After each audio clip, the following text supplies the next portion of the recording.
আখির যমজ বোনই হলো ঝিলিক, বলে দিল পুষ্প। সম্পূর্ণ জানতে দেখতে থাকো। গল্পের শুরুতেই আমরা দেখতে পারি গৌরব সমস্ত সত্যিটা জেনে গেছে, আর এই জন্য গৌরব নিজের ইচ্ছাতেই বাড়ি ফিরে যায়, কিন্তু ঝিলিককে নিয়ে এসে যায় না। ঝিলিক তখন বলে, আমার কপালে যা আছে তাই হবে, আমি আর এসব নিয়ে ভাবছি না। আখি তখন বলে, কিন্তু ঝিলিক, আমি এসে তোমার জীবনটা নষ্ট করে দিলাম বলো? ঝিলিক তখন বলে, কে বলেছে? দেখ, আমি তো সবসময় চাইতাম সবাইকে সত্যিটা বলতে, কিন্তু আমি সত্যিটা বলতে পারিনি। তুই এসে এইভাবে সত্যিটা বলে দিয়ে বরং ভালোই করেছিস, কারণ কতদিনই বা এইভাবে মিথ্যের আশ্রয় নিয়ে চলবো। তখনই দেবা বলে, এই মিথ্যে বলায় গৌরব তো রেগে গেছেই, তোদেরও কিন্তু বিপদ বাড়বে বই কমবে না, পুরো ঝামেলার মধ্যে পড়ে গেলি তোরা। ঝিলিক তখন বলে, আমি তো ভাবছি অন্য কিছু নিয়ে, আখির আবার কোনো বিপদ না হয়। পিয়ারকে যখন সবটা জানবে, ও কোনোভাবেই আখিকে ছেড়ে কথা বলবে না, সেটা আমি জানি।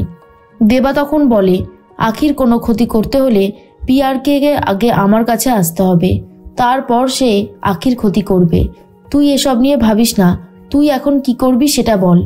তখনই ঝিলিক বলে, আমি আর ওই বাড়িতে ফিরে যাব না।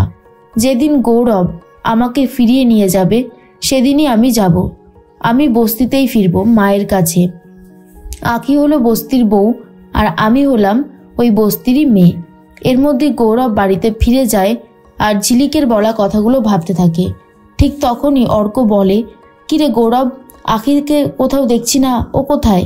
তখনই গৌরব বলে, আমি জানি না ও কোথায় রয়েছে, আর ওর বিষয়ে আমার সাথে একটাও কথা বলবি না।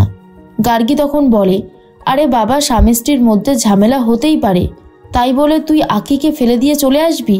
এটাই কিন্তু মোটেও ঠিক করিসনি। দেখ, নতুন বউ, এবার কে কোথা থেকে নিয়ে চলে যাবে, তখন কেমন লাগবে বলতো? গৌরব বলে, গার্গী, তুই যেন একটু বেশি বুঝে গেছিস সব কিছুতে, তোকে এত বেশি বুঝতে হবে না, তুই আমার ওপর এসব ছেড়ে দে। অর্ক বলে, আরে গৌরব, তুই এত রেগে যাচ্ছিস কেন? আমার তো মনে হয় গার্গী একদম ঠিক কথাই বলেছে, কোনো কিছু ভুল বলেনি।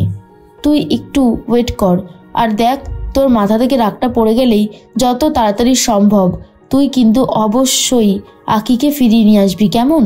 এর মধ্যে পিয়ারকে একটা গুরুত্বপূর্ণ ফোন সারছে। তখনই পলি আর রাইমা দুজনেই চলে এসেছে। পলি বলে, দাদা, তোমাকে একটা খবর দিতে এলাম। আখির সাথে গৌরবের ভালো রকমের একটা ঝামেলা হয়েছে। আখি আর গৌরব দুজনে কিন্তু আলাদা হয়ে গেছে বলতে গেলে। আখিকে নিয়ে আসেনি গৌরব। তখনই মনে মনে পিয়ারকে ভাবে, এইবারে একটা গেম খেলতে হবে। পিয়ারকে পলিকে বলে, শোনো রাইমা আর পলি, তোমাদের দুজনের মধ্যে যে আখির খবর আগে এনে দিতে পারবে তাকে আমি 1 লক্ষ টাকা পুরস্কার দেব। আখি কোথায় আছে শুধু সেটা আমাকে জানাতে হবে। পলি বলে, ঠিক আছে দাদা, এ আর এমন কি ব্যাপার, আমি ঠিক খবর নিয়ে এসে তোমাকে সত্যিটা জানিয়ে যাব, তুমি এত কিছু ভেবো না। পলি তো চলে যায়, রাইমা দাঁড়িয়ে আছে। তখনই পিয়ারকে বলে, কি হলো রাইমা, তুমি এখানে দাঁড়িয়ে আছো? একটা সত্যি কথা কি জানো, আমি কিন্তু তোমাকে সবথেকে বেশি ভরসা করি। পলি যত যাই বলুক না কেন, আমি জানি কাজটা যদি কেউ করতে পারে তাহলে সেটা তুমি। এরপরেই রাইমা বলে, হ্যাঁ, চেষ্টা তো করতেই পারি, আসলে আমি ভাবছি যে কোথা থেকে শুরুটা করব। এর মধ্যেই গৌরবকে দেখে পলি বলে, হ্যাঁ রে গৌরব, আখি কোথায়? আখিকে তো কোথাও দেখছি না।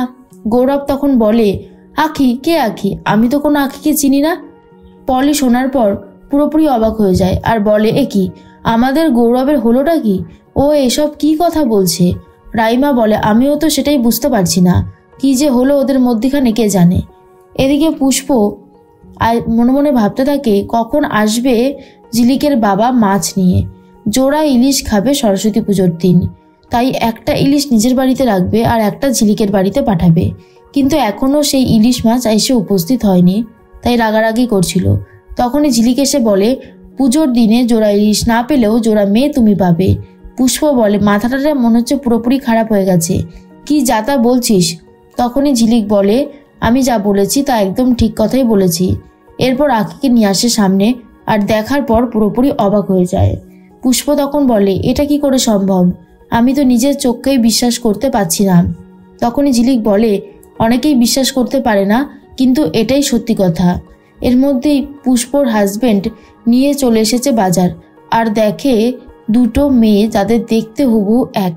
আর এরপরেই ঝিলিকের বাবা ভাবে কি করে সম্ভব, অনিমেষকে আগের দিন পুষ্প দেখেছে বললেই বস্তিতে, আর এখন এই দুজন মেয়ে দেখে তো মনে হচ্ছে পুরোপুরি যমজ। পুষ্প মনে মনে ভাবে এরাই কি তাহলে যমজ বোন, কিন্তু কি করে সম্ভব।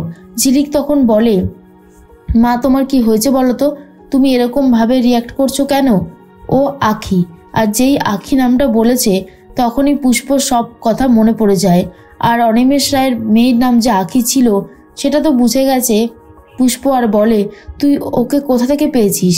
ঝিলিক বলে, ওর না মা নেই, বাবা নেই, কেউ নেই, ওই ছাতা বাড়িতেই ও বড় হয়েছে, মানুষ হয়েছে। আমার খুব খারাপ লেগেছিল ওর জন্য।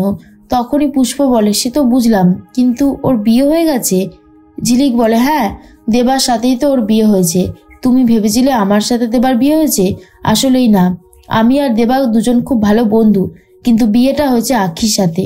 আর এসব শুনে পুষ্প তো পুরোই অবাক হয়ে যায় আর বলে, এসব কি হচ্ছে? না না, ঝিলিক শুধু আমার, ঝিলিককে আমি অন্য কারোর হতে দেব না। আমি অনেক কষ্ট করে কোলে পিঠে করে ওকে বড় করেছি, মানুষ করেছি। ঝিলিক যদি আমার জীবন থেকে চলে যায় তাহলে আমি কি নিয়ে বাঁচবো? না না, সেটা কোনোভাবেই হবে না। এর মধ্যেই ঝিলিক বলে, কি হলো মা, তুমি এত কি ভাবতে বসলে বলো তো? আরে বাবা, এত কিছু ভাবার দরকার নেই, ও আজকে থেকে এখানে থাকবে আর যখন ইচ্ছে এখানে আসবে, তুমি রাগ করবে না তো? কিন্তু পুষ্প মনে মনে একটা কথাই ভাবে যে এটা যদি আখি হয় তাহলে ঝিলিক হলো পাখি। ওদের দুই বোন ঠিকই আবার এক জায়গায় হয়ে গেছে। ভেবেছিলাম হয়তো কোনোদিনও আর হবে না, কিন্তু একবার যদি ওরা সবটা জানতে পারে তাহলে না জানি কত বড় সর্বনাশটাই হবে। এরপর ঝিলিক আর আখি দুজনকে জড়িয়ে ধরে অনেক কান্নাকাটি করতে থাকে।